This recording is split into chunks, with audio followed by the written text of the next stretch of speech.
안녕하십니까. 화정 3동, 화정 4동, 풍암동을 지역구로 두고 있는 백종환 의원입니다. 먼저 발언의 기회를 주신 고경희 의장님과 동료 의원님 여러분께 감사의 말씀 드립니다. 그리고 구민의 복지 증진을 위해 노력해 주시고 있는 서구청장님을 비롯한 공직자 여러분께 감사의 인사 올립니다. 5분 저희 발언 시작하겠습니다. 국세의 감소로 인한 세수 결손의 파장이 지방정부에 크게 미치고 있습니다. 이에 대해 경기 침체로 인한 지방세 수입도 감소하여 지방재정이 위기에 몰리고 있습니다. 언론에서는 연일 세수 감소로 인한 긴축 재정으로 생기는 후폭풍에 대한 우려의 목소리가 높습니다. 국가 주요 연구개발 예산이 22개 부처에서 3조 6천억 원이 삭감되었다고 합니다. 특히 균형발전 특별회계 R&D 예산이 올해 대비 67.3%인 2,329억 원이 감소하여 협약형 계속사업의 완수 책임자인 중소기업의 부담을 우려하는 목소리도 있습니다. 중소, 중견기업과 대학교, 연구소 등의 지원 감소를 볼 때 지역 특성에 맞는 사업을 발굴하겠다는 정부의 약속을 의심하지 않을 수 없습니다.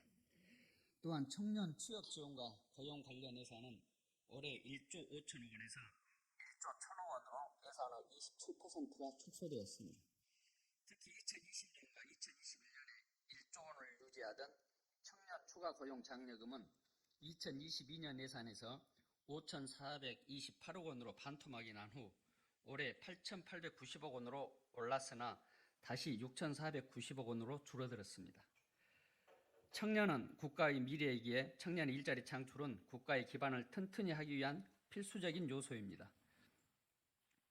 청년 예산 감축은 국가의 잠재 성장률에 악영향을 미칠 우려가 큽니다. 복지 예산의 부분은 더 심각합니다.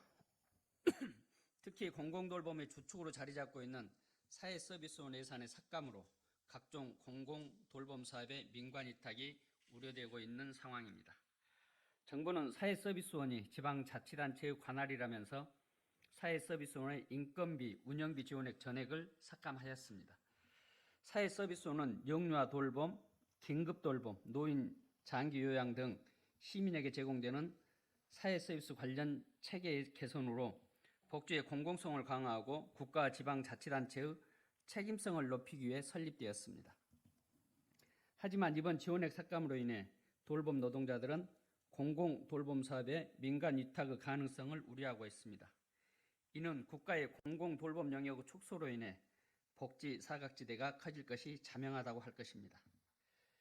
이와 같이 국민들에게 긴축 재정을 외치고 있는 윤석열 정부가 이 암혹한 상황에서도 해외 순방에는 열을 올리고 있습니다. 올해 책정된 정상외교 관련 본예산 249억 원을 모두 소진하고 이 본 예산보다 많은 예비비를 329억 원까지 추가 편성해 가면서 역대 최고 수준의 해외 순방비를 사용하고 있습니다. 대통령실은 해외 시장 진출을 늘려 민생 경제를 살리기 위해 해외 순방 외교의 정당성을 주장하지만 자국내 중소기업, 청년 복지 예산을 축소하면서 민생 경제를 어려움에 빠뜨린 정부의 주장은 받아들이기 어렵다고 하겠습니다. 세수 감소는 지방정부 예산에도 직격탄이 되었습니다. 자체 수입인 부동산 거래 감소와 국세 감소로 인한 지방소득세, 지방소비세 조조로 인해 세수 여건이 대단히 열악해졌습니다. 여기에 종합부동산세 세제 개편 등으로 인해 부동산 교부세가 삭감되고 광주광역시의 지방세 세입 감소로 인해 일반 조정교부금이 삭감되었습니다. 올해 연초 결정되었던 확정 내시가 9월 이후 긴급 삭감되어 본예산 대비 약 150억 원이 감액되고 전년도 교부액에 대비해서는 약 200억 원이 감소하였습니다. 더 문제는 추후 추가적인 삭감도 예상된다는 것입니다. 이에 서구청은 민생 안정사업에 빈틈이 생기지 않도록 각고 노력을 쏟아야 하겠습니다. 중앙정부의 잘못된 예산 편성으로 자치구가 어려움에 처한 현실입니다. 행정사무감사 추경예산 심의 과정에서 여러 수행사업이 폐지되거나 축소되는 것을 확인할 수 있었습니다. 예산 수립에 있어 안전, 보건, 복지 등의 부분에서 대상자들이 극한 상황에 내몰리지 않게 세심히 살펴주시기 바랍니다. 국민의 삶과 직결되는 공적 복지 체계가 무너지지 않도록 노력해 주시기를 다시 한번 당부드립니다.